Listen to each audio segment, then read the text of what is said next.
Hello everybody, it's Rebecca and welcome to my channel. So today's video is going to be something a little bit different than just the standard training.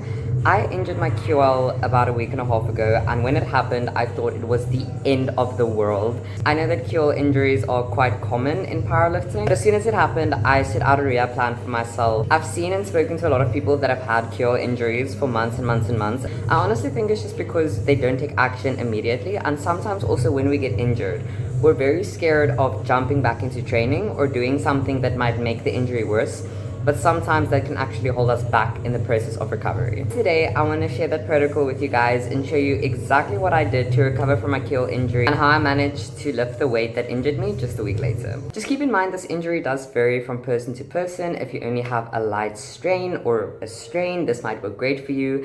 And if it's a little bit more intense, something like a tear or you're in agonizing pain, it might just be a good idea to get a second opinion, go see somebody, try these exercises. Even if it's just a strain, these exercises will still be quite painful. It's not a bad thing to have rehab be painful, but it shouldn't be painful to the point where you feel like you're injuring yourself even further by doing these exercises. So if you do feel like that, maybe go see somebody first and then hop into a rehab protocol. But yeah, that's all from me and let's get into the video. So before we get into the actual rehab, let's have a little look at the events leading up to this monstrosity. So this was the Monday.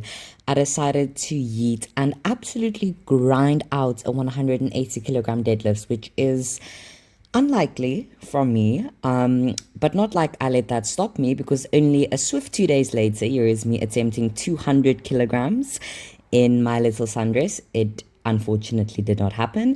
And then literally the day before I was supposed to go into prep, I decided to yeet 190 on the stiff bar. Obviously, I thought that I was invincible at this point.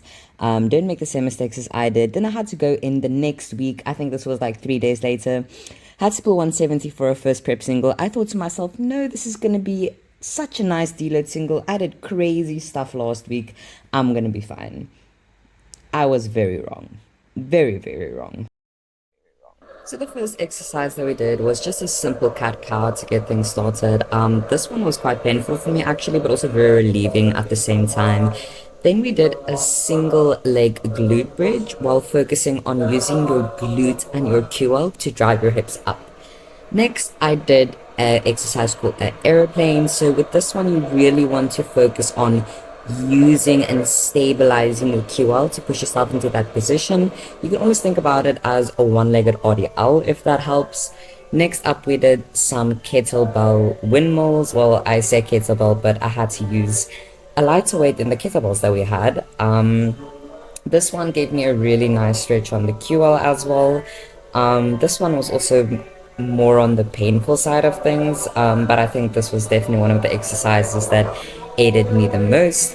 And then the last exercise in this little rehab protocol was just farmer's walks with the kettlebell on one side. So the one way I kept it in one hand, and coming back I switched over to the other hand.